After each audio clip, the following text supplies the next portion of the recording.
This is a special presentation for Nightride FM.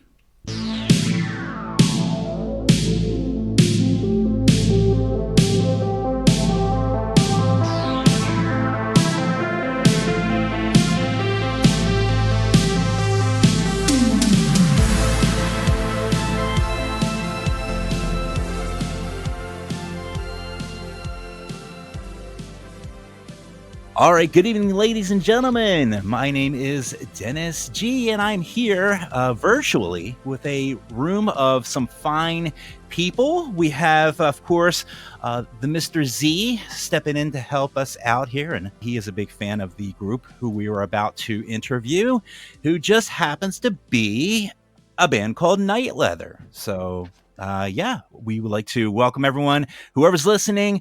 Thanks for listening. We're going to talk about some cool stuff with this band, Night Leather, and I think that might be the worst intro I've ever done. Well done, Dennis. Well, we were talking about, before we did the intro, we were just kind of like just going off. We were talking about all the songs and everything. I'm like, we got to start the whole interview thing. So like, no better time to just dive in and start talking about it. So here we are talking about Night Leather's new album, their old album, because really this is our first interview with the band. And I guess before we go ahead and really dig into things, why don't we go ahead and just do a quick round robin of who we have and what you play and what you do and all that good stuff. So I guess we'll start off with Ryan, who I know the most, of course. What do you do, man? What's your thing? Oh, thanks, Dennis. Sorry, dude. I play the Discord and the Twitter for the band. Yeah, I do some singing. Mostly I do the Discord. No, I'm just a vocalist in the band. I haven't done any instrumentation yet. For some people, I mean, especially if you're like The Weeknd, like the person who sings the song is like, forget about the 9 people that are actually writing the song.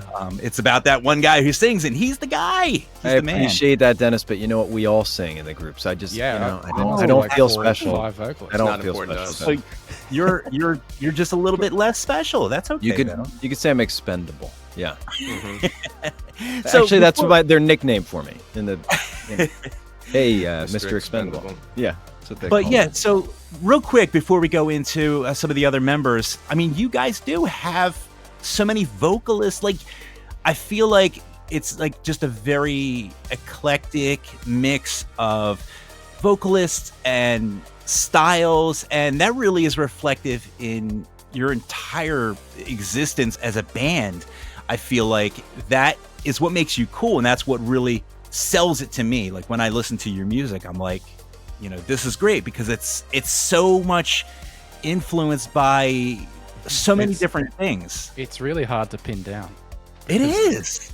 Yeah. The minute you think, oh yeah, this sounds like, X. Halfway through the song, you change it, or a different vocalist comes in, or not even halfway. 10 seconds into the song, and we're a soul song right now. We're gonna go chill and soul, and then you go into like this progressive, like weirdo, crazy tempo, and I think this is Jeff, by the way.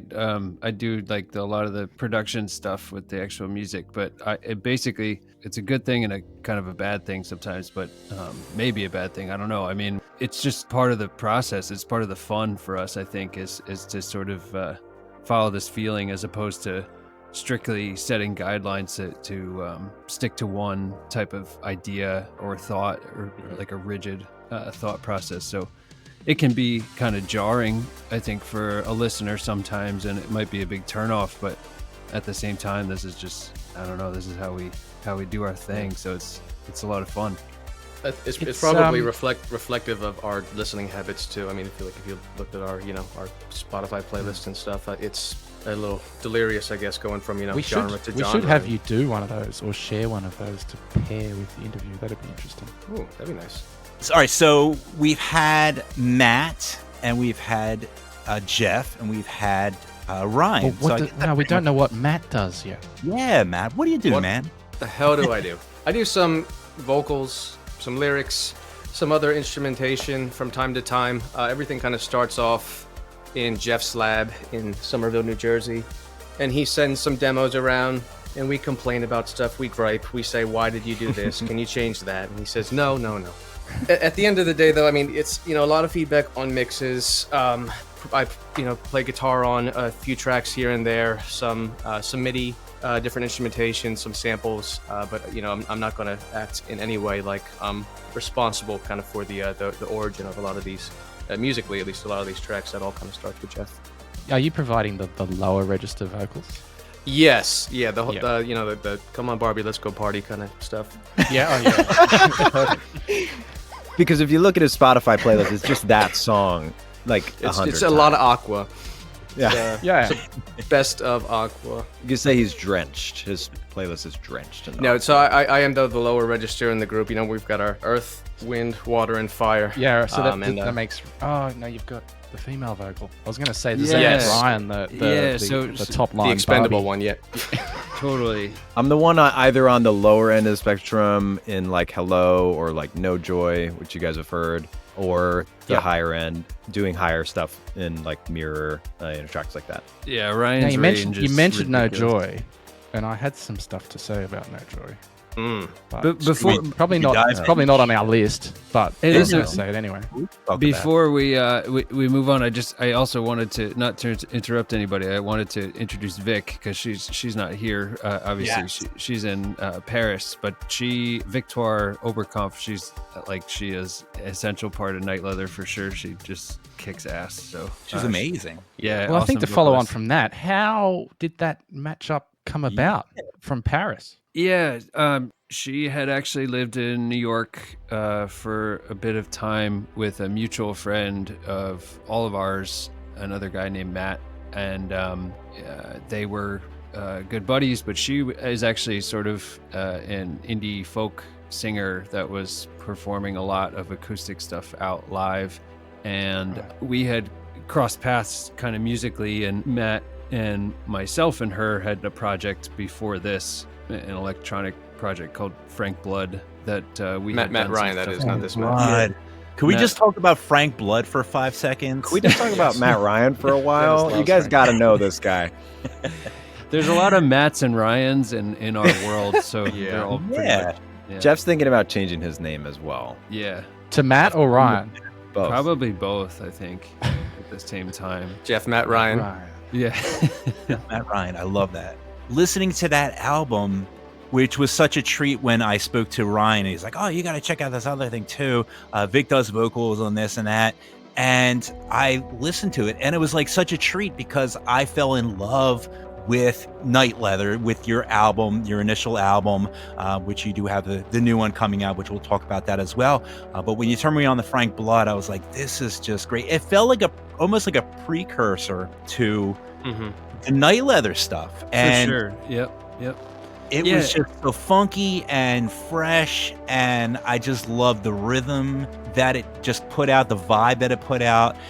So I just wanted to say that, like, that one and, you know, your first debut album, just, it hooked me.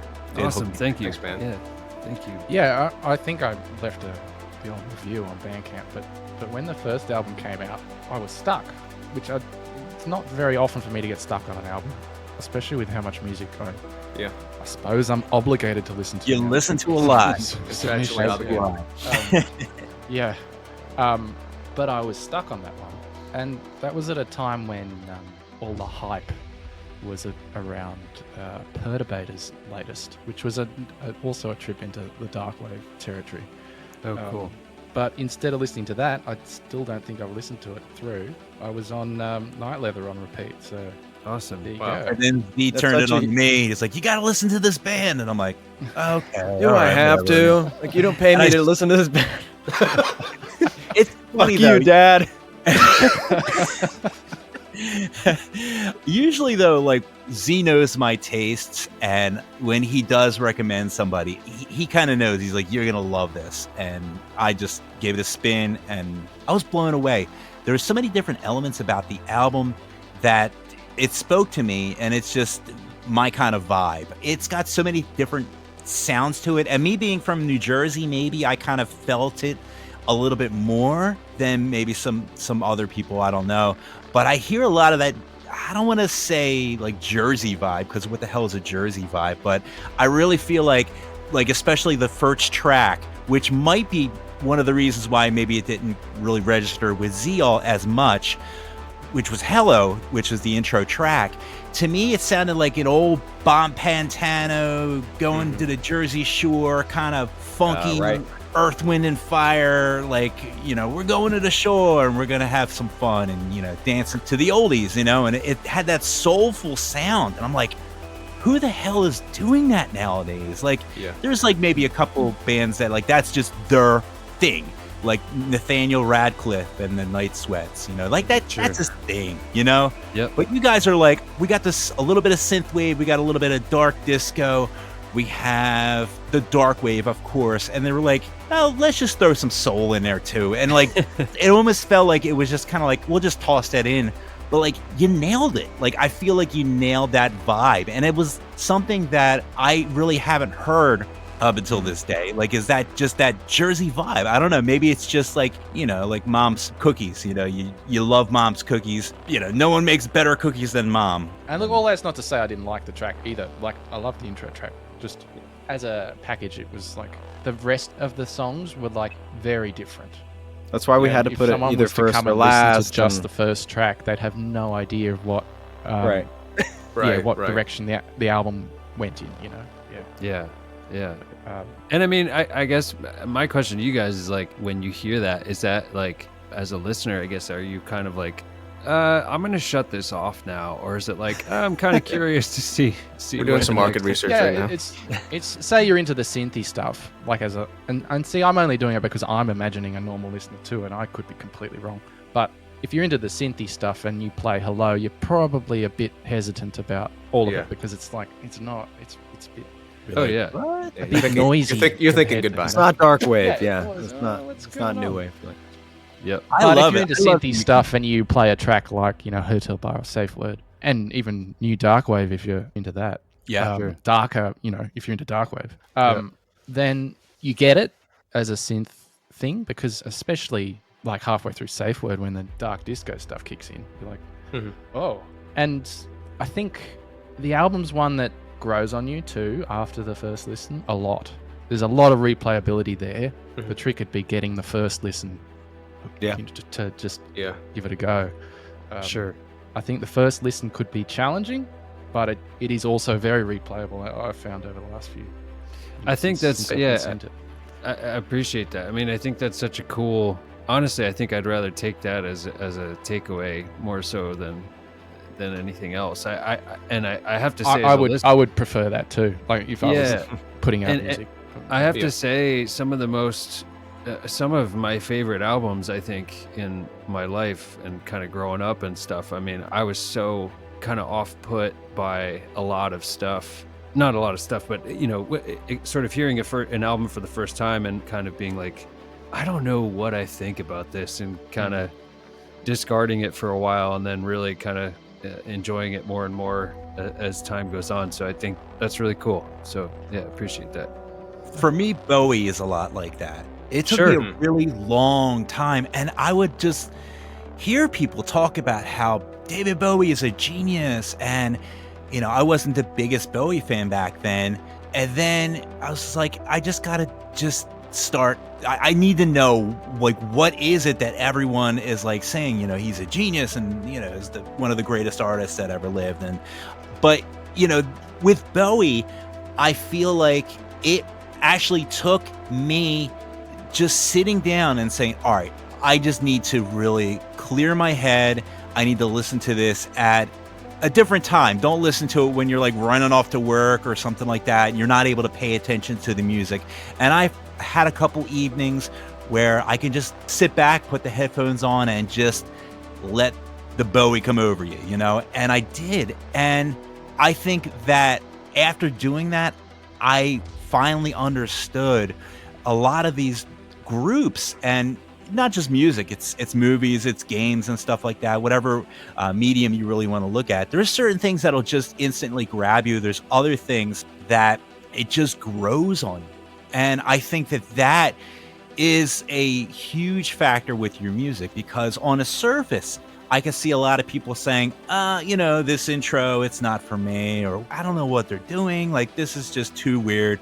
But the people that take the time to really sit back on a Sunday night or whatever and just put the headphones on and just let it come over you, like, I think people are going to be vastly rewarded. And I think the other part of that is that I think, well, both albums and even the latest one even more so, I think it'll resonate with people who have heard a lot of music.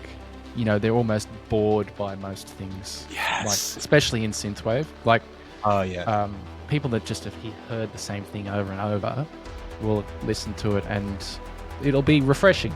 Like, I know, some of the people in our Discord, like Icarus, who makes disco-y pop out of Sweden, he would love the refreshingness of this stuff.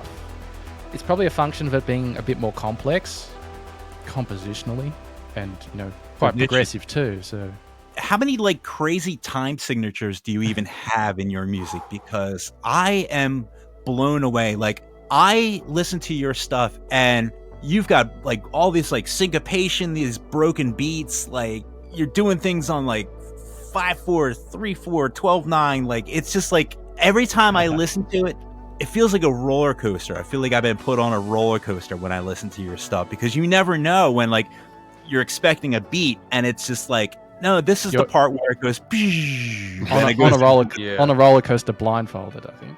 Yeah, exactly. That's awesome. No, I think a lot of it, I guess, from for the sort of music creation part, like I was a drummer my whole life, so I think that always ends up falling to heart. Like, whenever I'm making a lot of this stuff, it always kind of starts out with a beat, but the music kind of takes a hold as once you add the synths and all the other color in there. Sort of just let it go something a little differently. I mean, this sort of genre, it could be very easily fall into the sort of 4 on the floor type of thing. And don't get me wrong, I'm a huge sucker for that for sure. But like, I think it's fun to kind of throw in these little like smatterings of different kind of off-kilter ideas with percussion, because it kind of keeps it interesting, Jeff's the type of person too, he's got such a frenetic mind. He just doesn't stop writing. He doesn't stop editing. If he sits still for a minute, he'll be bored. He'll start writing another song. I mean, he's already started 2 more albums since we just wrapped this one up like a month ago. The guy cannot be stopped. So I think that's kind of part of it, is like obviously Jeff's musical background, but the fact that, he's just got this mind that just can't stop playing with something and until it pleases him, until it's new to him. And so I think also, that we all get a lot out of that. Yeah, I would also add, and Jeff, he has a lot of other former, projects even before, Frank Blood. He's been making music a long time and in different genres and such, dubstep and, Jeff, whatever you'd call Universal Sign for Choking, that project. And not to mention like when it comes to the right, exactly. And when it comes to our, I guess, different influences, as Matt mentioned, we're all listening to different music, but we're also all, songwriters first and come from making folk music. And just like Vic, which is, is a sort of a natural fit. She's much more, accomplished in that vein, much more talented. If I can speak for myself. She's better at it. The folk chops come across in your lyrics, though. Like, from a songwriting point of view, they're much more. I'll have to compare you guys a bit more to Nick Cave as far as songwriting, because he's like, the Prince of Darkness is his nickname. Sure, yeah. But and this new album, which feels a bit biblical in the writing, dark and kind of broody, but also biblical. There's a lot of that imagery, a lot of that, just the right pairing of words and stuff. So just that dark kind of gothy, post-punky thing, but not getting like cheesy and camp or overdoing it. Right. It's genuine storytelling there's something about just being able to tell a story and to get the imagery out there that I find just amazing with your stuff. In fact, I'd like to actually go ahead and play, because we're going to play some stuff too. It's not just going to be all talk in this interview. So we're going to start off, we're going to play a tune called Hotel Bar. And yeah, let's just go ahead and give it a spin.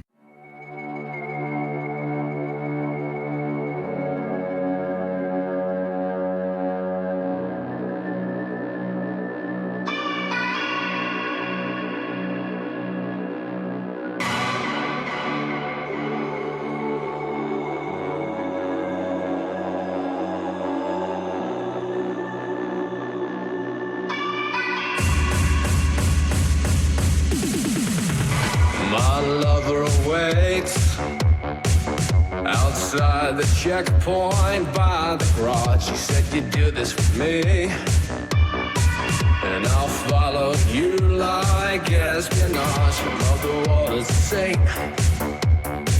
Your daddy chased it with a loaded gun. He said that you would be safe.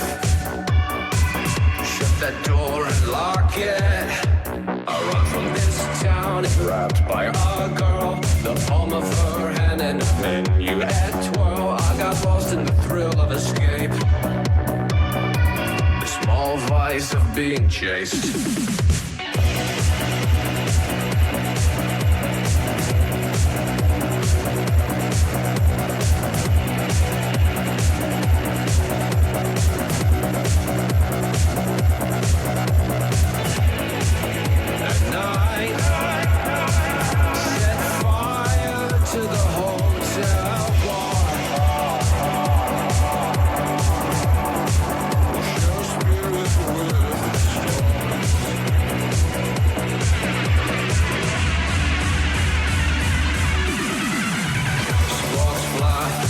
Undetected, I cast out on you at the worst of times. If it's a long game, I'm still miles away.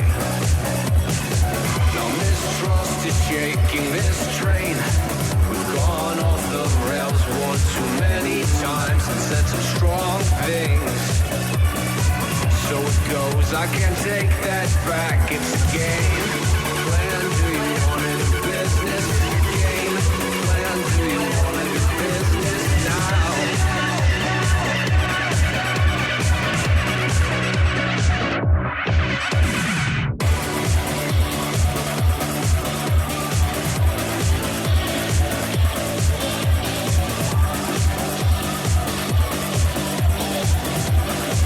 She wants none of your business now.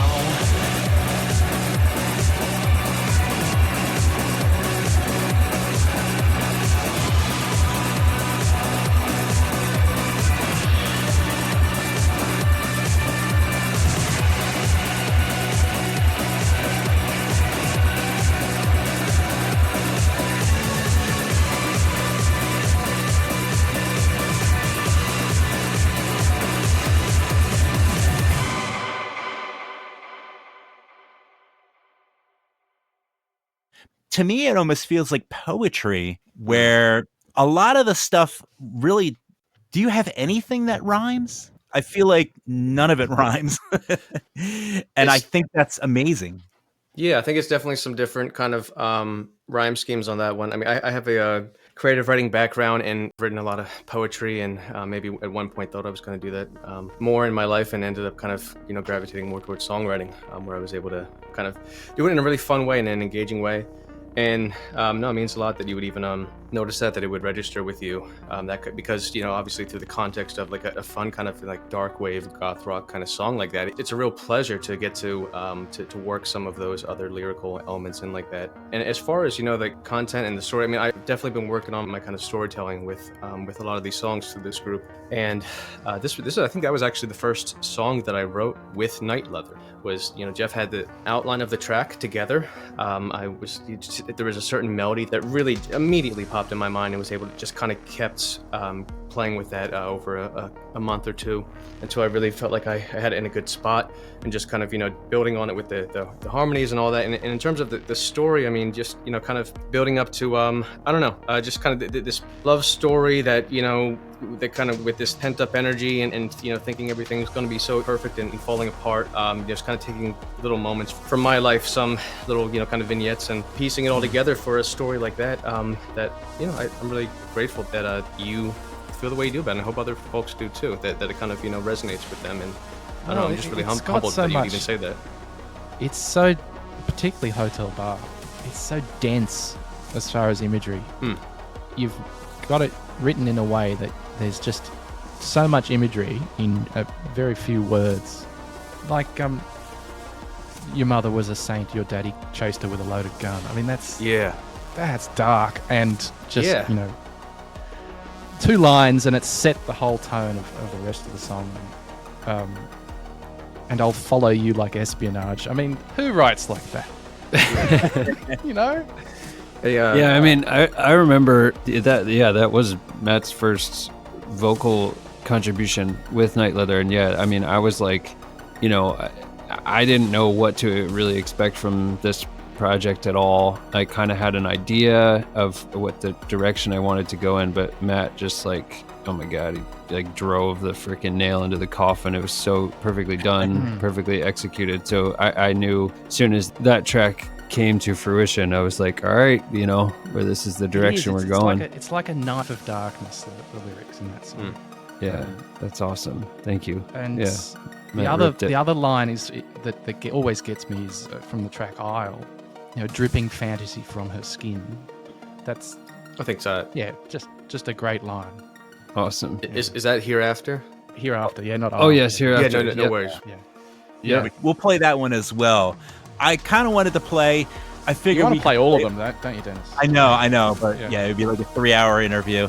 But really, what we want to do is we want to give you a taste, and you go out and get the album, and we know you're gonna love it. We're gonna pick our favorites.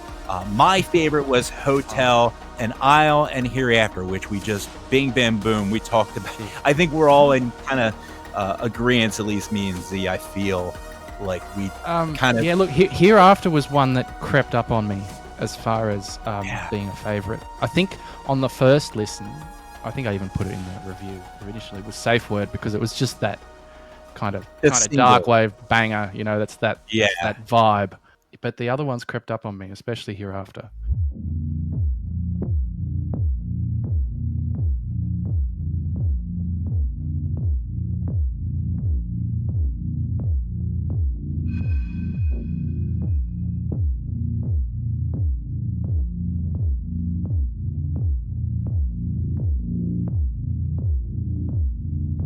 Soaked in sweat,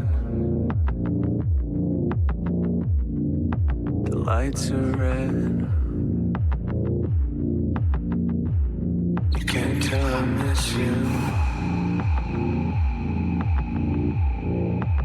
In the same room, and all the memories are weighing heavy on a bad heart. The air is poison. Your energy falls start. I see you dancing, dripping fantasy from your skin. I fought against it, but I can't any longer. A failure from within.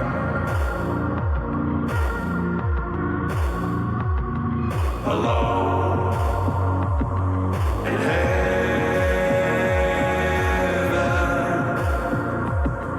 you leave me alone in heaven,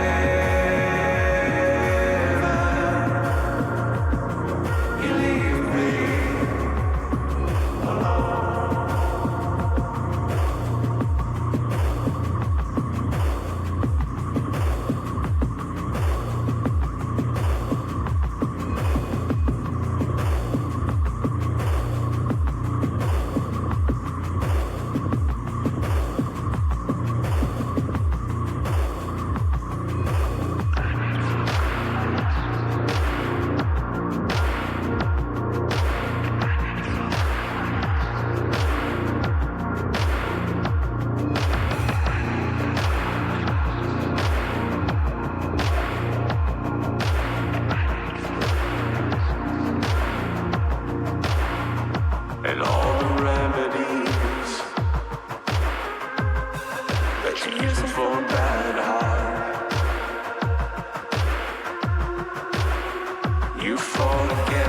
live, but you can't any longer.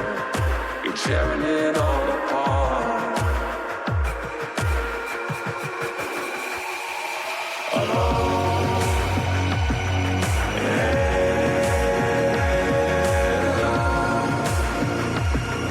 You leave me alone.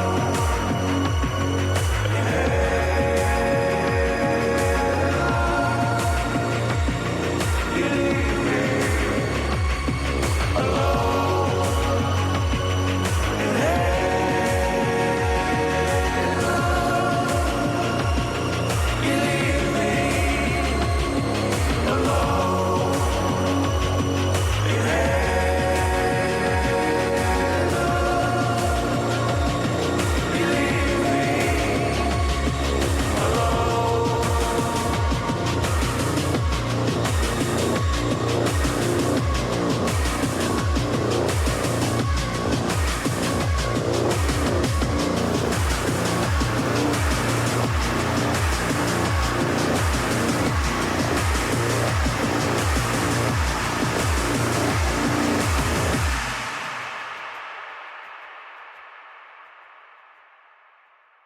So let's talk about Hereafter.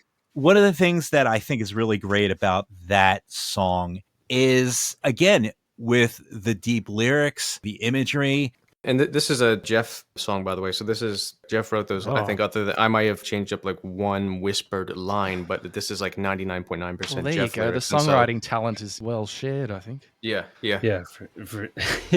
No, I mean, that song was like at depths of COVIDian times, and it was sort of like that. That whole first album was kind of in the midst of that, but that song specifically was really middle of winter when COVID kind of first hit, and maybe not so much.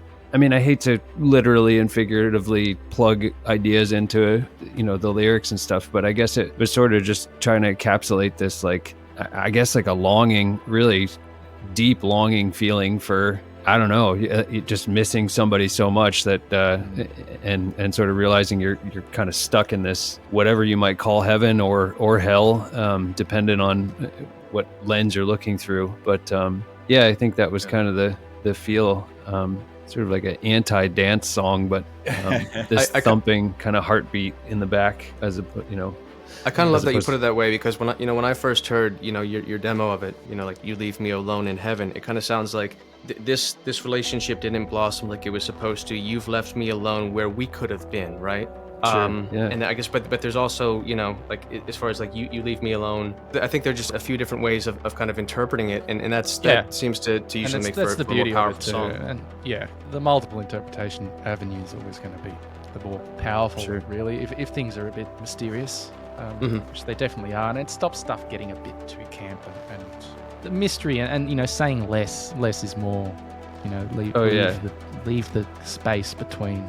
For sure. And That's the most important thing, and kind of leaving it up to the listener for their own kind of personal interpretation. Yeah. Yeah. That was from your first album, which is also called Night Leather, right? I guess. What do they call it? Self-titled. Yep. Keep it simple, stupid. Eponymous? That's what they call it. Yes. I don't know. Is that a word? Yes, that's Eponymous. Speaking of words, anyone that can fit the word asymptotic in the first track of their album. Thank you. Yes. I was, when I write like that, I don't know, like I know my brother's not going to be listening to this because he does not listen to my music. But I played that song in the car, and because I really wanted some feedback. He was one of the only people I played that song to outside of our group before we released it, and he was just like, I hate when bands just do this talky thing because they're like, "Wait, you really think I'm going to listen to all of that?" So I can write poetry all damn day, and there's still going to be some people who are just like, I'm just zoning out. Just give me the music. All the math nerds will be all over. Nice. Yeah. Yes. Turning math into spirituality, basically, in that intro. And look, it's something I do, so whatever. So we're going to cover one more song, and then we're going to start digging into the new stuff, because, this has been out for I guess over a year now, right? I guess we're... No, not even. May, 6 months. Right. wow, you guys are busy. Mm-hmm. But yeah, so we're going to cover one more, which we did touch on it a little earlier when we talked about Isle. This was the one that I played when I played it on the State of Synth, because to me it sounded like the more synthy of all the tracks, because it kind of had more of a vibe that I think some of the main core synthwave people would really enjoy. So if you are really looking for a song, Is that code word for female vocals? I love female vocals. I love Vic vocals. So I'm not even gonna lie about that. The duet interplay there in that song is just amazing. And then the verses being different again. Yeah, you get it's actually a tour de four of force us of are on there, yeah. vocals. That song. Thank you. Yeah, the four of us are all on there. Actually, Matt has a couple of spoken lines in there, like just before the bridge or somewhere in there, whatever you call the bridge in there. So was it a conscious thing to have everyone on that? So actually, when just in case Ryan and Jeff forgot, this originally started as just you guys. This was just a duet, just both of you, all the way through. And I don't think you even realized how you were writing. Some of it was a female part, and so and we just realized it clicked for us that Vic needs to destroy this one part of the refrain. And, but that refrain, that's all Ryan and Star Ryan. I didn't mean to cut you off. I just wanted to provide that context. No, not at all. Cool. Yeah, this was one that I guess it would have been one of the first ones that I had worked on, and it was one of the concepts or sketches or whatever you want to call it, demos that Jeff had hanging out that, like most of them, was very far along musically, and was wanting for main melody, and not sure where the idea for the refrain came from. The melody obviously kind of just follows the synth. It's just like a little more detailed version of like what the synth is doing, because I thought that worked. And then lyrically, I don't think I've heard a song like quite in this saying exactly what it's saying, but also in like kind of like such an on the nose way. If anything, probably like John Cicada, If You Go, that music video where he's like driving through the desert and he like crashes the wedding. Oh yeah, he's like I know hanging exactly on the glass. Yeah. Yes. Yeah. So like that was kind of the idea of like, I don't know what to wear to your wedding to another one. Like I don't know. It's kind of anyway. So I was like, Cicada, huh? Yeah, Damn. John Cicada, man. That's where it's coming from. I do love that song actually. It's undeniable. It's an undeniable song. So I wrote that part, and then it was so cool because then Jeff wrote the verse for that, which just has such a different feel to it. And he sort of wrote the tone in the verse too is just tone just totally shifts. And like, when I heard that back from Jeff, I was like, oh my gosh, like, and I guess low that register was, and that folky delivery of it too. Yeah. Mm-hmm. That's cool. Yeah, it's like being dragged back down into the gutter, but a warm, soft gutter. Yeah, a little bit bitter. And, Yeah, then it went to Vic, and it was like she took at least the refrain parts and the ending part also that I had tracked first, and like really high vocal. She tracked that with me, and then Jeff like kind of cut it up and like turned it into us like duetting with each other. I love that, because so it's not like a call and response duet at all either. It's mid-line takeover. Right.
Who was the person that came up with the idea of the out of key change towards the end? Because I think that is brilliant. I've never heard of anything like that. And anything that I've ever heard, I'm like, what the hell? You know what I'm talking about, right? It's that final bridge.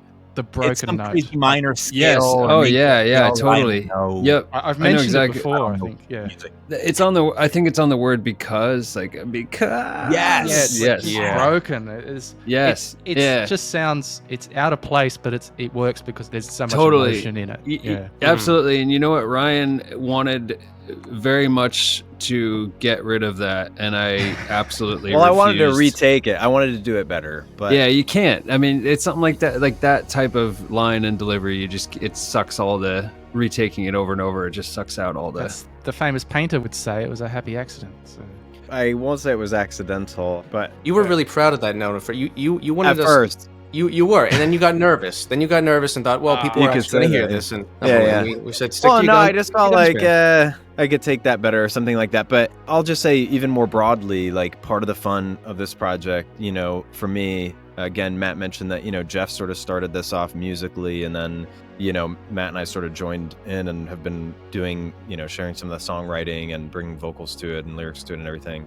And part of the fun for me is that every other music project I've been involved with before, not that there've been many, but it's, I'm pretty much like songwriting and, maybe recording by myself, not necessarily having something like this and music that's in this kind of style that I can jump in the vocal booth and just like really cut loose.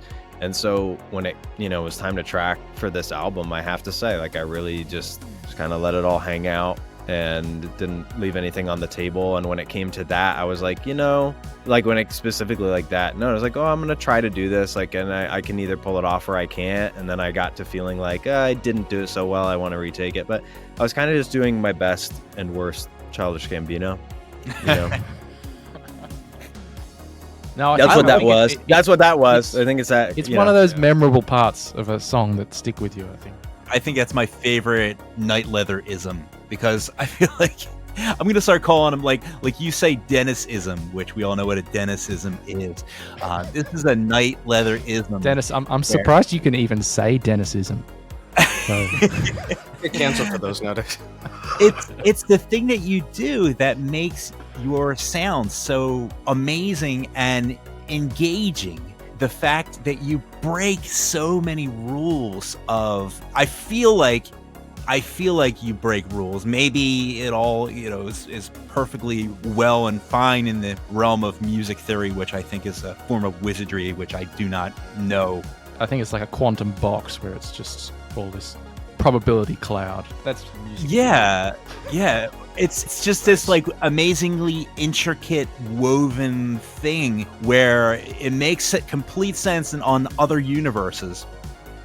And I love that. I love the fact that you can have like all these time signature changes and you can have all these odd little things, genre shifts halfway through a song. Complete genre shifts in the middle of songs, in the beginning of albums, but it all works because that's what makes you guys special. Some of it has no right to work as well as it does, I think.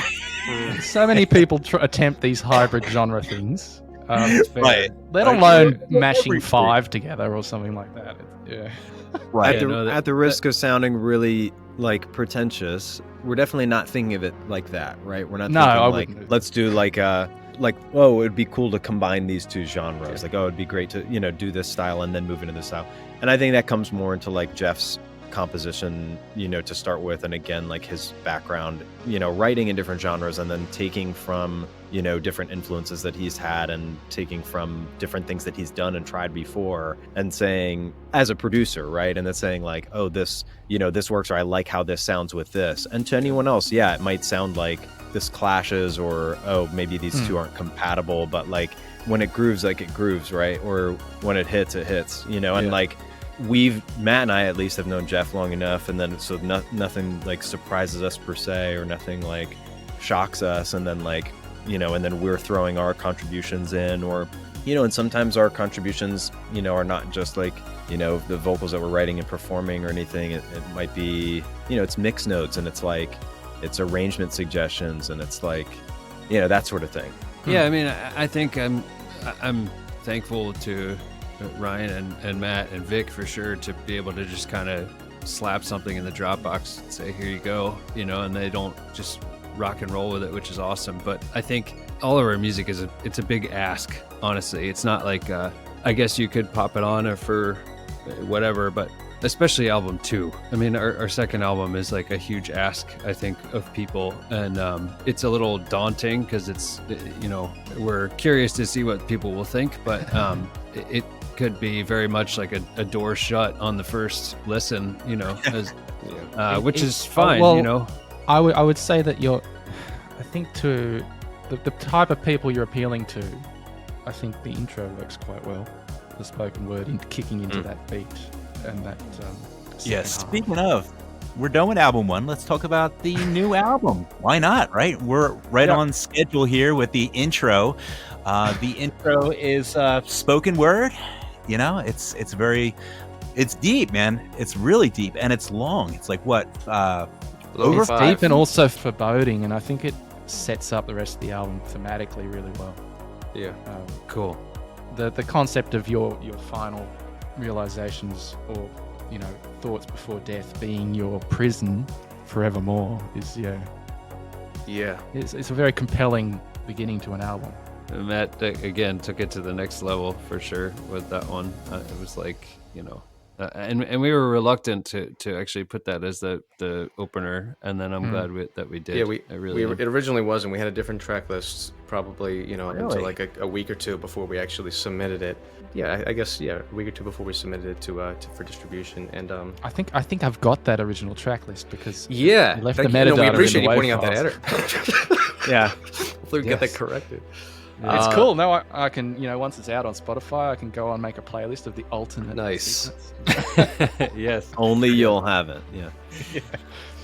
Yeah. No, but thinking about it, I mean, like there was, and especially that. So this is one that I started writing actually back like in, I don't know, maybe February of 2021. So a while. This is one that almost took me all of the year to actually write because I knew there'd be different parts to it. Kind of starts like just kind of in different states of mind, ultimately leading to like this political uprising and a death at the end of the song is how I always envisioned it. And that whole spoken word intro before the percussion kind of kicks in, that whole concept of, where in terms of going after a political leader, kind of this thought that like, that's going to be your legacy, the place where we leave you when we come for you. That last realization that you have of where you were and your demise, like it's heavy, but it's one. There was definitely, I can see from some of the things that have happened in America over the past year and throughout the world. I think there's a feeling that hopefully resonates with a lot of people. Just these false prophets. It's not unique to America. It's and it's not unique to a certain party. But it's this. You kind of can't stand somebody just kind of just falsely preaching, and just leading the wrong way. And so that's kind of where it starts. And is that a good place to start an album? I don't know. But I mean, if you're, I think it's got every right to be heavy. So yeah, and it sets up the whole rest of the album, I think, in tone and also in that kind of sophistication. I think the imagery of this asymptotic line and approaching, you can never get there. Right. You can never be conscious in your death, right? You only exactly. Yeah. So Yeah. it's like your image being left on the edge of a black hole, forever. Exactly. Yeah, definitely a bit of a darker tone. I mean, obviously, but I think that tone is fairly consistent. Yeah, definitely. Eclecticness, you guys are all over the place normally, but I think tone-wise, you kind of dialed it in to this undertone, dark kind of vibe. Whenever there are like more uplifting, upbeat, seemingly more happy tracks, there's always that undercurrent. Right, exactly. Yeah. It's the good part of the movie, the horror movie, and we're like, oh, everything's great. Like, I know. I'm just waiting for that thing to happen. Like, don't open that door, Yeah. There's always a seedy undertone. But I think that's part of the reason why I also gravitate towards your music too, because it's gritty and it's real and it's raw. It's raw, but it's also polished. Like, yeah, you call a lot of it post-punk, but it's not quite delivered as raw. I suppose it feels kind of raw in the way it's such a mashup of different kind of genre styles, but not in the kind of delivery of them. Yeah. I was gonna say, I hope that we preserve the raw energy, like kind of just that your instinctual kind of caveman reaction to certain things, like even like we were talking about the Echoist before. Maybe that will be played later, but that's just like this deep like hate your boss, hate your job, hate your and Jeff wrote that. I did not write it. Jeff wrote that. But it's just kind of like that instinctual, your kind of reptile brain, like those feelings, and yet we want to put that through a lens, like a sophisticated lens, a beautiful lens, one that you can dance to sometimes, and one that you can think about, one that you're going to enjoy, kind of listening on headphones, and one that you'll, when you can get into your own head about it too. So, So it might be fair to use the word intimate instead of raw, so that it can be polished, but it can also be organic. Ryan, I think your delivery, your vocal is frequently intimate, and I mean that in a good way. I mean, I think that is kind of a hallmark of some of your delivery, and I'm thinking more, for me, I'm more of the caveman of the, I know that Jeff's a caveman too, but Ryan, you are our lover of the group. I'm trying to bring the feels, yeah. It does hit you on many different levels. Like I can see it hitting on like this angry, post-punk kind of rage, anger, but then you have this introspective side too. In fact, I would love to just dive into this next tune and talk about it, a little bit about the lyrics and everything like that. Let's not dig too deep. I guess I won't pick your brain too much about what it's all about, but if you could, I'd like to give a spin to My Halo is an Open Sky, which was one of my favorites off the new album. So we're going to go ahead and play it. And then after we play it, we'll go ahead and talk about it. And here it is.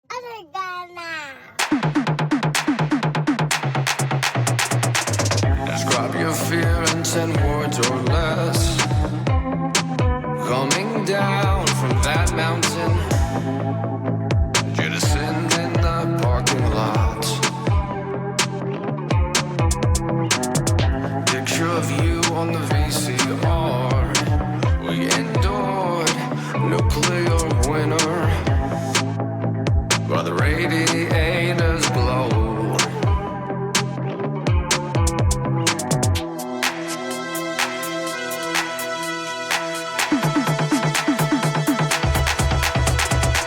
Red hieroglyphics at the Galleria.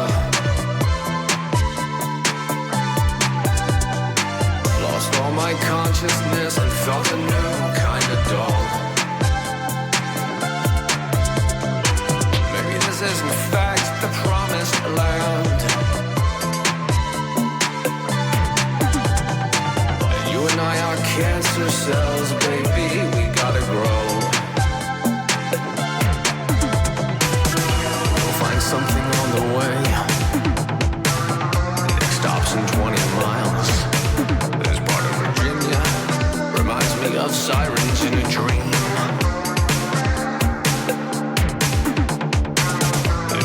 Hearing this message, don't stop trying to call. Your hallucination will be ignored, and the order it was received.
All right, once again, that was My Halo is an Open Sky. And yeah, I guess of all of the unfiltered, raw rage, I feel like this one is a little bit more, a little bit more introspective, a little bit more of that For sure. poetry that Matt really kind of puts out. I'm assuming you wrote the lyrics and the delivery for this That's song? right. And actually, interestingly enough, because we were talking about Hotel Bar before, this is the second song that I wrote with Night Leather. I did Oh, Hotel that's Bar interesting. 'Cause first. I was going Yeah. to say this one progresses in a similar way to Safe Word in the cut to the kind of 70s disco in the second half. Yeah. I think it ties your sound from the first album into this one really well. It's a Thank great you. song too. Thank you. This is one, where I had maybe probably like 10 years ago when I was writing poetry more. There was one poem in particular where it was just kind of like this, like I would call this like kind of psychedelic poetry, this kind of like psychedelic post-apocalyptic almost kind of poetry, and I felt like I was able to kind of recapture that sort of setting, that sort of mindset with this one really well. And I'm really grateful for this is one where Jeff started off a track that I put down some lyrics for, and Jeff really very artfully kind of crafted the, like, for instance, like that kind of disco breakdown later on, he crafted that around the lyrics after we put the lyrics down, and it's actually one where it started off in a different key, and Ryan even had the feedback of it's not hitting me like I think it's intended to, and we ended up bumping it up a bit. I redid the vocals, and so we were all kind of involved in that way. But as introspective as anything we have, and it's definitely one lyrically that I am most proud. And I will also say that sample at the beginning is my son. That was us singing All Together Now. I guess I shouldn't say this for copyright reasons, but we were singing All Together Now by the Beatles. And so it's a clip of him saying All Together Now. And it just happened to be a good clip. There's no kind of symbolism there. It was just a good clip. Yeah, it's perfect. And this is Ryan saying this is one of my favorite tracks on the record. That, as Matt said, my involvement was just saying, can you try the vocal again? Like, I want it to hit that much harder. Which was a major comment for this one, honestly.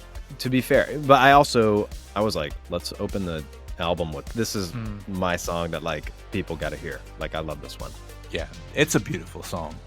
The imagery, even from the title, is on point. Yeah. I think with that one, some of these lyrics I was writing, especially early on, when we really dug in and we really got passionate about writing all these songs, it was just it's the kind of thing that after you have a long day, and I'm up writing from 11 to 1 in the morning, and I'm just walking around in my dining room, just looking out the window, or still on my phone typing notes, on my phone in bed at night, and I'm just trying to get that perfect kind of combination of things, and so it's one that I was just really dove in. And so that I couldn't tell you the moment I thought of that line, but what I love about it though, so my halo is an open sky, it's one thing is what that's nothing, is that the absence of a halo, or is it kind of is the halo your world? If you're in a on a plane or something, right, and you've kind of got the entire world around you, just the horizon is going to form that halo around you. So it's almost like the entire world is your halo. So and again, I think it goes to when you're able to have multiple interpretations of a song, the goal should be, well, any one of those interpretations, whichever one lands with you, is going to be satisfying in itself. And upon repeated listens, you might start to notice the kind of the other, a multi-sided die or something, and you start to see well, there's actually a lot of there's a lot of different ways that this could be rolled. And to me also the kind of country feeling too, you're not in the city, you're in some massive open space. It's definitely a driving or desolate post-apocalyptic, and you look up and it's just, we'll find something on the way. Maybe you're dead. Oh, for sure. You've got a halo, but it's a lot of the imagery for me was just kind of these feelings on some of these drives from New Jersey to Nashville, actually. So that's where grew up in Jersey with Ryan and Jeff, and I've been in Nashville for a while now, and when I was kind of making some of those drives, the specific spots on that drive were part of the imagery that I drew from for the song, for sure. And I think this album, because the sounds shifted a bit for me. The first album's got that 4 on the floor dancing, dark wave undertone through most of it, but still a lot of mashing of genre kind of influences there. Oh, totally. The new one feels like there's more rock, more alt rock and funk rock of the 2000s and 2010s that's kind of been forgotten. I think there's a lot more happening. It's it's got the funk there, and that it's almost getting so complex that I'm just going to call it kitchen sink music. Jeff, you should speak to that, because I know that a lot of that's coming from you. Leather wave. Yeah, I have no idea. Yes. And honestly, yeah. I mean, I think this has been a sort of a challenge for us in a lot of ways, and maybe good, maybe bad. But yeah, we struggle to be able to kind of find, I don't know, a true comparison or whatever, which is, that's cool in its own right. But at the same time, we sort of feel like this little kind of floating vessel in a lot of ways. But you know, it's funny because a lot of these songs were written at the exact same time as the first album. And I had kind of gone on a bender last winter. And I mean, I had, I don't know, 40 something tracks to kind of pick and choose from. And some of those are still kind of left behind. But we sort of meticulously went through the list and, you know, curated the first album with songs that kind of fit a little better. And then obviously the songs have changed along the way, but these are, I think, kind of felt a little bit more of a darker undertone for this one that we kind of wanted to group together. Yeah. So, but more angry. Yeah, more. Yeah. More. Yeah, Yep. that punk influence in it. Yeah. Sure. One of the songs that I think makes a really good bridge from the first album, and speaking of the songs that you made before for the first album that didn't make it in, that you just kind of carried it over, is another one of my favorite ones. And I believe this is one that Ryan wrote called Mirror. I think he at least wrote the vocals. Yes. Yes. Yep. Yeah, that's right. And that was I mean, this was actually Ryan's first vocal collaboration for Night Leather, and like, you know, holy shit, like, okay, here's a song that's like, I don't know, a little bit over 2 minutes with about 4 different time signature changes, and Ryan's like, I'm gonna rip this crazy funky falsetto vocals and just like fucking nail it. Like, I was just like, okay. And the horns, horns are just like spot on. Yeah, I tell you what, let's play it and we'll talk about it. I can't wait to dig into this one. This is Mirror by Night Leather. I can't tell you how to live. I can only tell you what is wrong here. When we make the same mistakes that we made.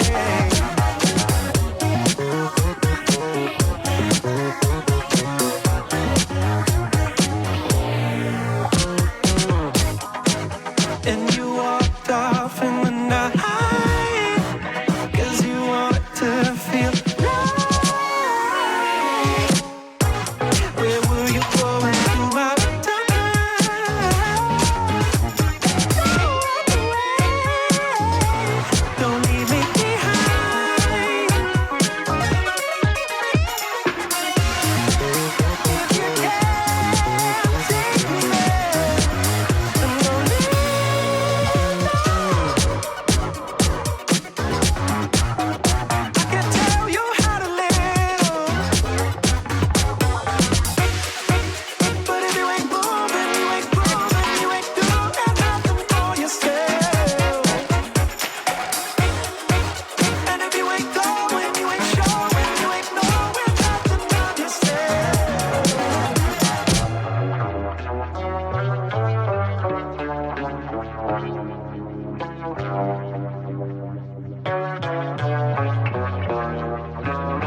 That was Mirror by Night Leather. And yeah, amazing track that has so many time signatures. I can't keep up. And like, you get to this like point of the song where everything just breaks down. You go into this like really psychedelic. Yeah. It's kind like of a vibe. drop into a blues song out of a funky soul song. Yeah.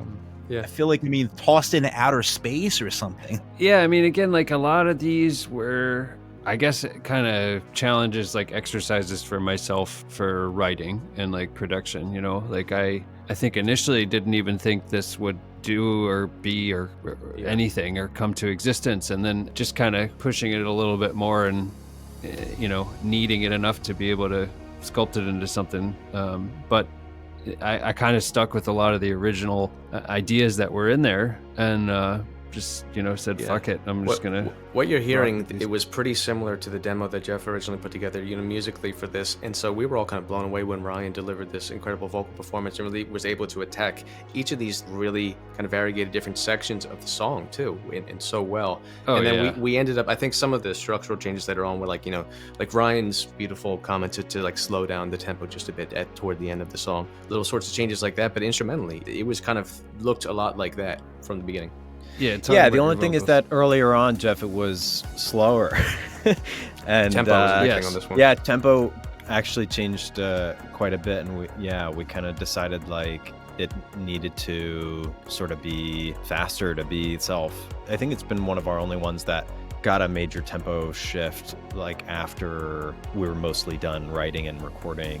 Yeah, that was the first one where, when I had checked out like the many drafts and ideas and sketches that Jeff had shared with us, that one just like clicked with me, and I was just like, hey, how about like this? Like, how about a melody like this? And like, it was just like suddenly like in a style that I hadn't sang in before, and it's just like, I definitely like a lot of like, I don't know, a lot of different kinds of music and a lot of like R&B and funk music and stuff like that. And Got soul.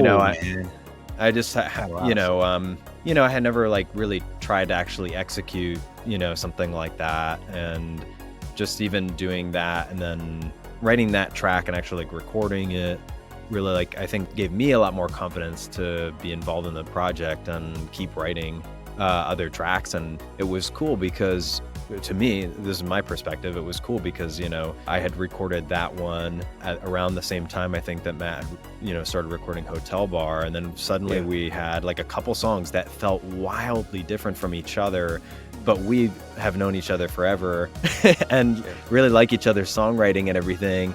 But Matt and I, at least doing something different from I think what either of us has done before, you could say.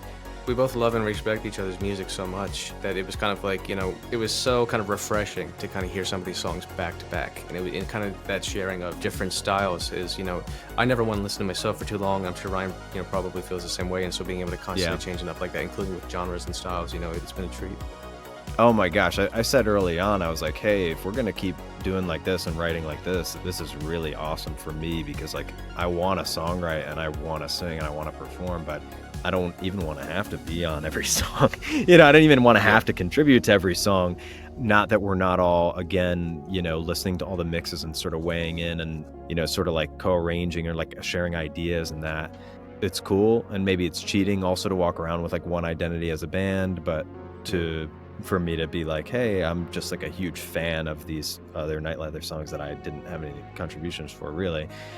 Whatever it is, it pleased me right away. And I was like, hey, here's like what I've got from Mirror. And it's like, well, I don't know if that was the name at the time, but anyway, that one ended up chilling out.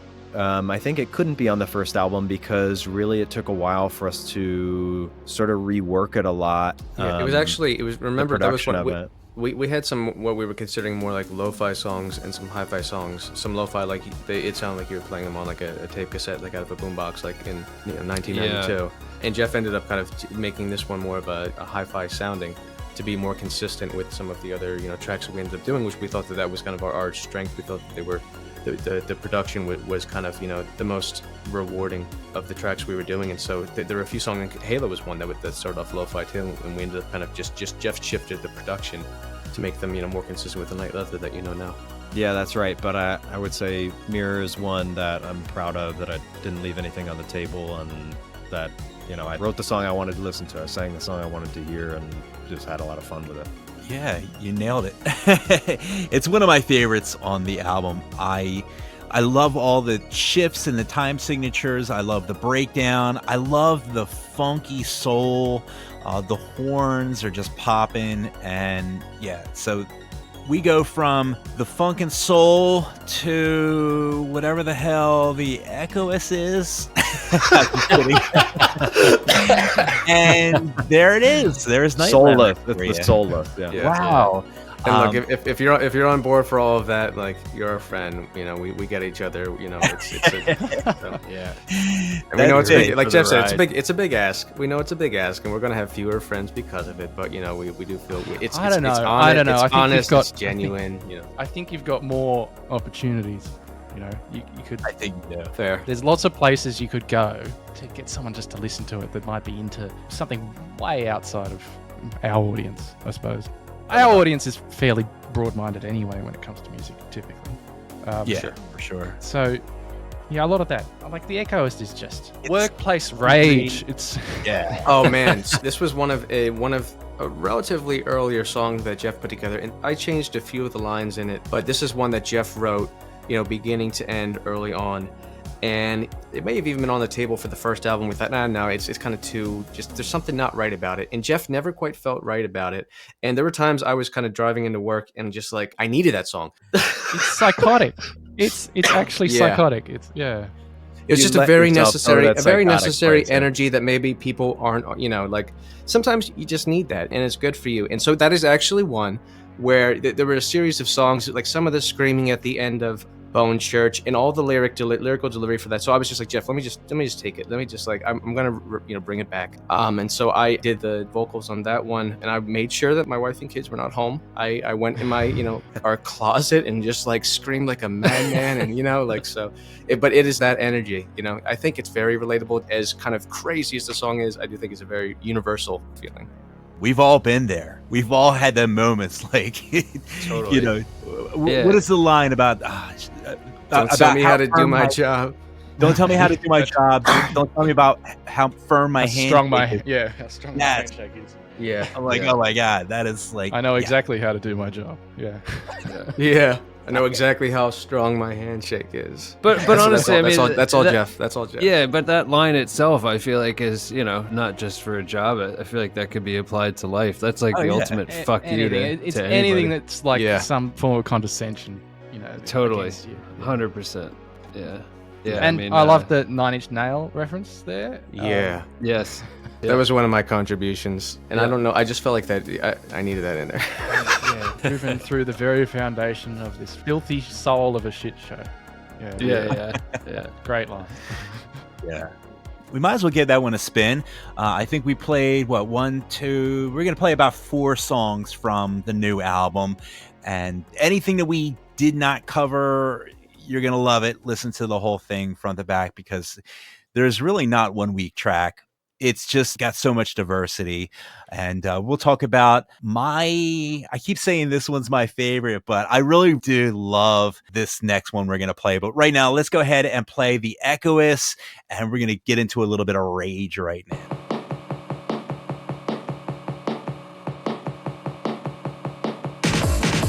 Just keep listening and be indignant at the same time. Slip on the words they say to you, but sometimes that's all it takes. Don't waste your time with feeling just about anything at all. The rest will hit the ground so much harder than you. You know it's true. So you tell yourself from the very top of the tower.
Once again, that was the Echoist, and yeah, I love it. This one that we have left, I think if you were to pick like a single, I feel like it would be this one. It's called Penance. Like, They did pick it as a single. Yeah. well, there you go. See that? I did the pre-order on Bandcamp, but I honestly, when I did the pre-order, I mean, I had the album, of course, beforehand. So I'm like, all right, I'm going to put my pre-order in. And then that was it. I didn't look at the Bandcamp page or anything like that. I didn't know what you released as a single. But yeah, that makes sense because it's very representative. Is that a word? Yeah. Am I using that in the right context? I think it highlights the more of the rock influence on this album than the previous one too. Because I mean, that big that's guitar right. solo in this one. Yeah. And that is Hunter Norton, by the way, who has that two guy's- guitar solos on this album. That's the first time we've brought anybody else in to record with us, and we'd heard his prowess on guitar, and we're just like, oh my god, the Penance. He music. is ridiculous. Yeah, if you guys get Hunter Norton, he's just ridiculous. Get a chance to check him out. It's a but- tasteful solo, and it's not overbearing. Yeah. That some very pretentious solos can be. Oh, absolutely. Yeah. Solo territory is a little sketchy to jump into, but I think it suits it. Yeah. Yeah, just the amount of energy in this track is huge too. Really finishing off the album with a big bang. Yeah, towards the end too. Vocals It gets crazy. Vic had a great contribution. Just her backing vocals was just like perfect. Yeah, she always kind of comes in last minute with her contribution, and it's always just like, I mean, how could the song exist without her? I'm so thankful for her having any interest in this whatsoever. But yeah, it's great. Give this one a listen. But right now, we're going to go ahead and just drop the track for you guys to listen to right now. So this is Penance. This is the first single off of the Night Leather's second album, which I don't think we've mentioned the actual name of the album. Forgiveness doesn't pay. There it is. Tonight, we don't sound the same. You raise your voice like a glass. Spoke of sins of our past.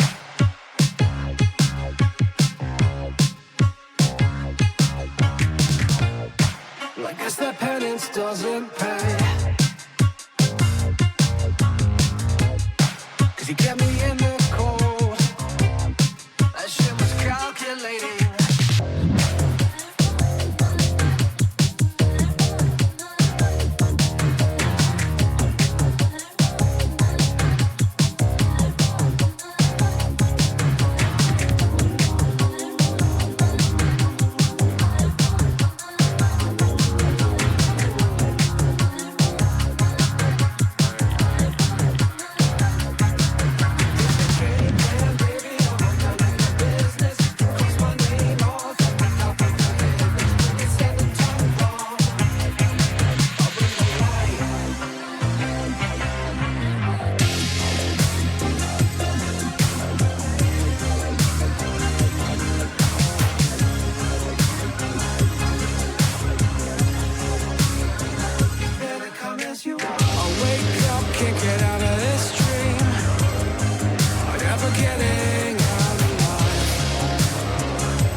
that pretty much covers up all the actual songs we're going to play on the interview. But, I kind of wanted to circle back to, I wanted to talk about some of the cooler moments in the album. And speaking of Vic, as we did in the last track, she actually does her own song, and you were speaking as to her contribution to the album, and I think she really provides a nice balance to some of the chaos and some of the different vibes. Like you have like kind of like a soulful vibe, you have this like raging vibe, and then I feel like she's kind of like there to kind of tie everything together and just come out with a really great song, which the track is called Dance Alone. Yeah. Great tune. So this was more or less her songwriting. She wrote the lyrics, she delivered the vocals as lead. Yep. That's right.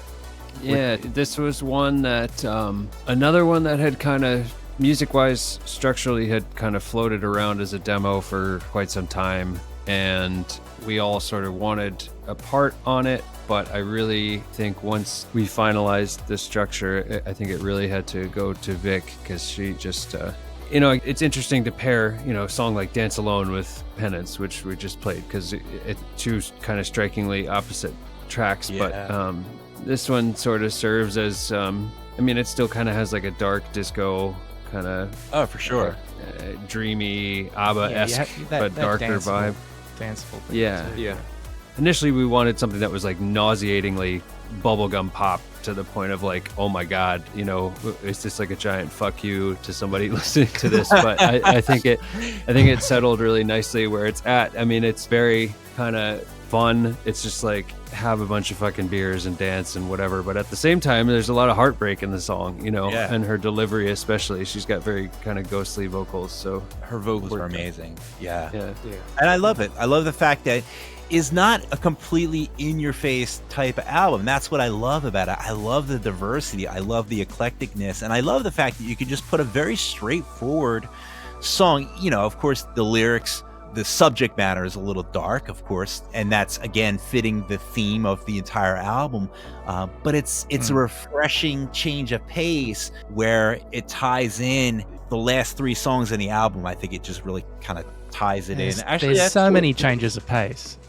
Yeah. The song No Joy is like a late 80s gothic ballad type thing. Bit of Nick Cave and the Birthday Party type of a song there. Yeah. Very different to something like, the Echoist or...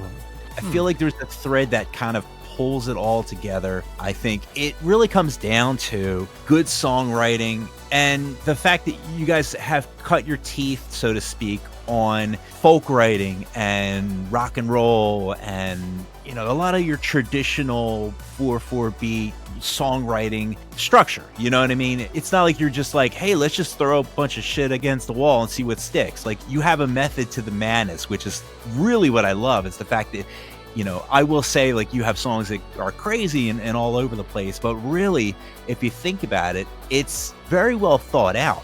And that's, I think, what really amazes me about the album, your sound, is the fact that so many different complex structures can fit all together. And in the end, it's all cohesive. And, I just got to say, excellent album. I love it. And I think the audience is going to love it too. And if you didn't get a chance to, definitely go check out the first album, of course, the Night Leather album, and go pick this up. This is coming out in a couple weeks, right? January 21st. From our recording date. Yeah, January 21st. Yeah. Probably will hear this interview before the 21st, I believe. And yeah, we would love you to go buy it because we enjoyed it. We think you're going to like it too. Dig into the tracks that we didn't talk about because, man, you cover so much ground with this album. Yeah, it's very very complex. And Dennis, how would you sum it up in 3 words? There you go. Oh man. Can I do 4? A fun, crazy ride. A fun, crazy ride. There we go. There it is. But no, I need to put that can go on all the the blurbs. I need Very to fun. put thought provoking. Hyphenated is one word. You're adding more. You just, I like the one you'll that end we're up with a just, paragraph soon. Yeah. Not to get too Really, pretentious, really. but it reminds me of something that a band like Radiohead would put out.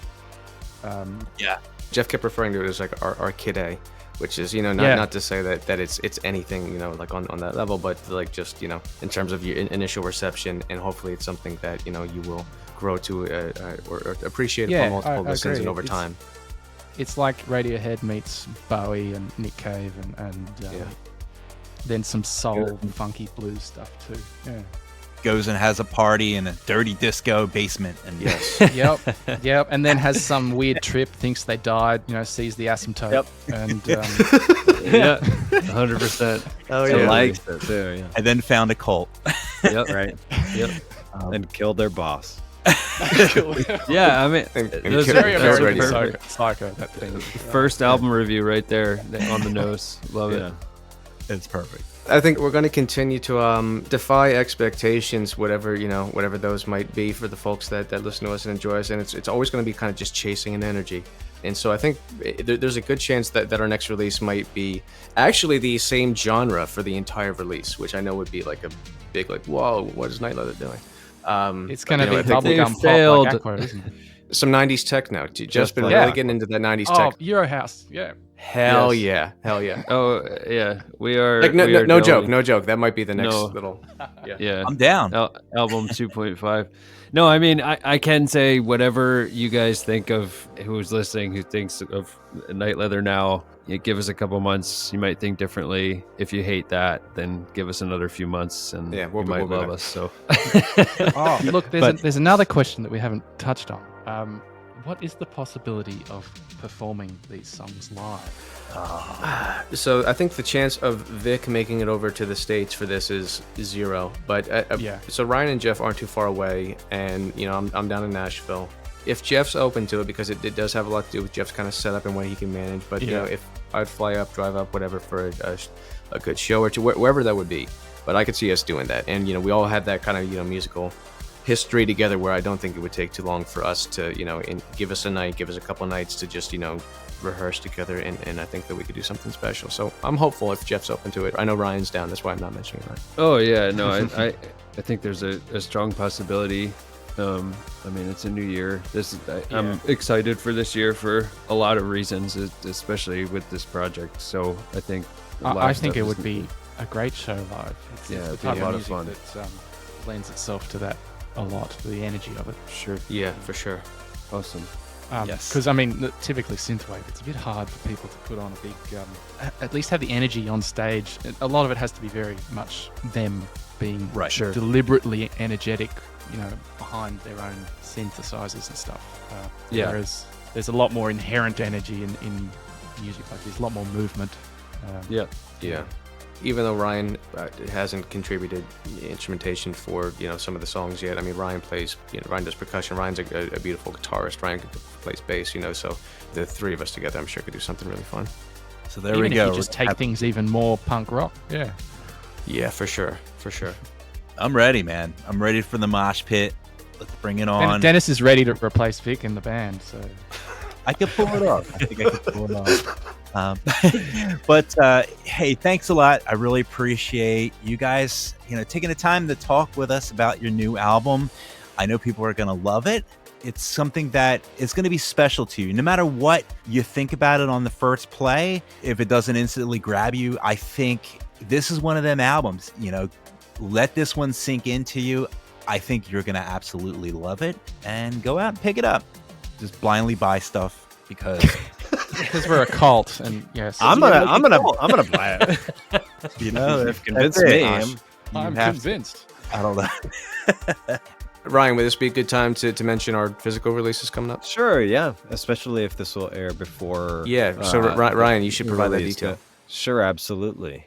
So we are pleased to share that Red Manor Records will be releasing Forgiveness Doesn't Pay on physical, cassette and CD. Oh, nice. We're gonna have some pre-orders up very soon, and we've got Jeff just finished the design on them. I think they're off being produced right now as we speak. So I think the CDs will be available probably within a week or so. I think we're gonna pair that with a digital download, and I just bought a wireless cassette player just for this occasion. That and the fact that I have a couple of cassettes here that I haven't been able to play yet.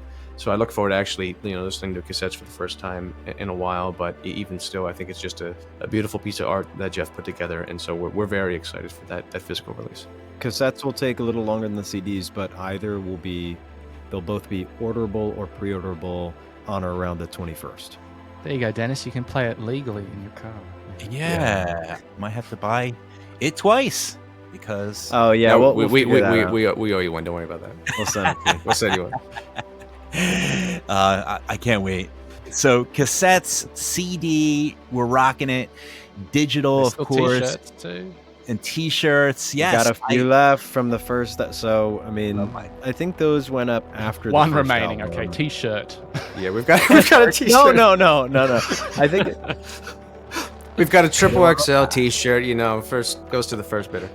there were two designs for the first album. I'm not sure if we'll be doing more to pair with the second album or anything like that, but for now there are some left of the first album designs. What would you put on a T-shirt design-wise? It's just a firm handshake, probably. for the second one? I Oh, like that a definitely. lot. I like Yeah. that. I mean, whatever it is, it's going How to be can you just tell it's like firm though? metal. Just like veins are Well, popping. a firm handshake with a 9-inch nail through both hands. Ah, Yes, and like some of those action quotation signs, like in an emoji, like it's shaking. Pow!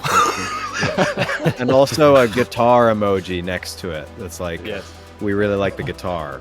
This means the world to spend really so much of the 2021 working on this, and for how much it means to us to be able to talk about it with you guys for a couple folks with your background of music, with just to kind of the level of appreciation that you bring to it. It really just means so much. So sincerely, thank you for the time. Yeah, thank you guys. Honestly, yeah, it's awesome. It's great to not just have to talk about it with Ryan and Matt. So I really Oh my God, appreciate it.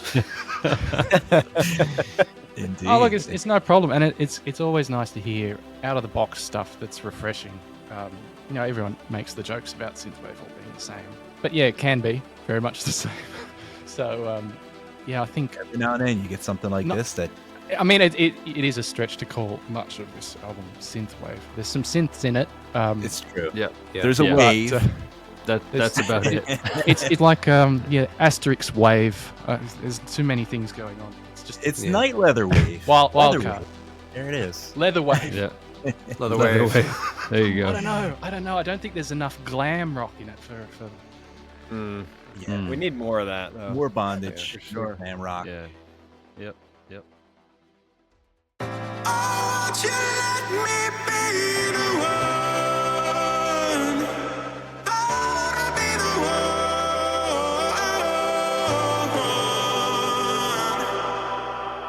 to hold you,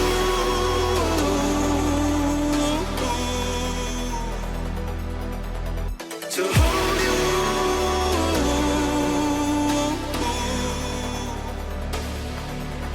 to hold you.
Oh, there were some questions from the Discord server that we should probably, Yeah. we can chuck them in maybe as a soundbite or something. I don't know. Yeah. Chuck him in. Chuck them in. What were the? This person asked about, whether we were working remotely with one another because of the pandemic or if we've been doing it that way for a while. And I think the answer is in part, Can't stand of each course. other in person. Yeah. Can't fucking stand each other. Look, I mean, part of it is that we don't all live near one another.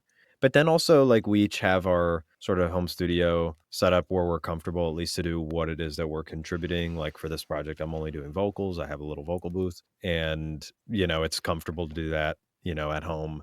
If you can make that work, it is just a lot more efficient anyway.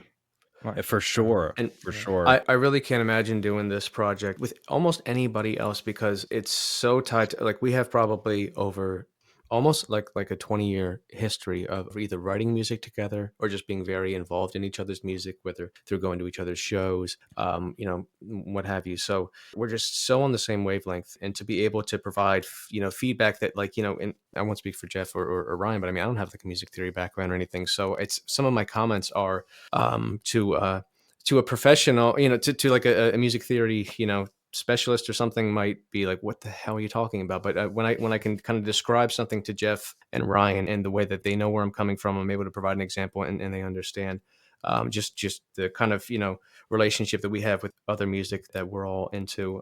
It just works out really well that we're able to do this remotely. And so I think, Jeff and Ryan have the ability to meet in person, to do things in person, but we've just continued to do things remotely, just kind of out of, necessity for the most part over the past year.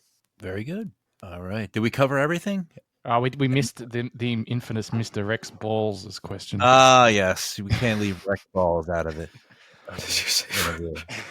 Rex Balls he asked, asks- what is your safe word? Yeah. Typical question. And from I don't Rex. know if he wanted us each to answer. Mine is more.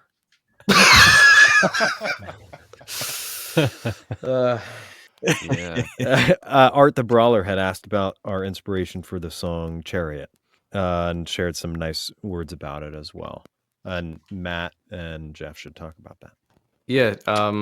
Jeff, I think for this one, you and I were texting when you had an initial demo, and I feel like with a lot of these songs, surprisingly, some of the imagery in the lyrics actually starts off much more kind of gruesome than where it ends up. I think after time, after you're kind of working on stuff for months on end, you kind of start to refine it a bit more and try to make it a little more, I don't know, sometimes subtle, sometimes just more sophisticated in the, the delivery and imagery and that sort of thing. But I think this one just kind of started off as Jeff's just like, it's just like a drunk kidnapping or something. We're like, oh, okay. I haven't written about that before. I haven't thought about that before.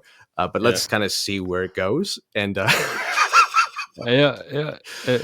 That's where it ended up. But yeah, totally. That one was sort of this maniacal kind of. I mean, again, not to point a direct visual with the song because I feel like it gets ruined in a lot of ways. But yeah. Just this kind of whatever influenced ride into what could be your last or first or otherworldly or what have you. But yeah, that's kind of the gist. Cool. Very good. I think we covered all of the bases. And this kind of feedback keeps us going and makes us want to continue making music that is, worthy of the, what we consider to be Night Leather, what we consider to be a Night Leather release. And so we will, like, if we were not getting any feedback like this, if we did not have the listeners, we might just go in a different direction, whatever. But like this kind of feedback, this genuinely keeps us going, and it means so much to us. So thank you. So keep doing what you're doing. And listeners out there, if you are listening to this, we thank you for listening. If you like the interviews, if you like the music that we put on Nightride FM, please like, subscribe, all that good stuff, all that fun stuff. And we will see you next time. All right. Was that an ending? Yeah, I think so. I think that was good, Dennis.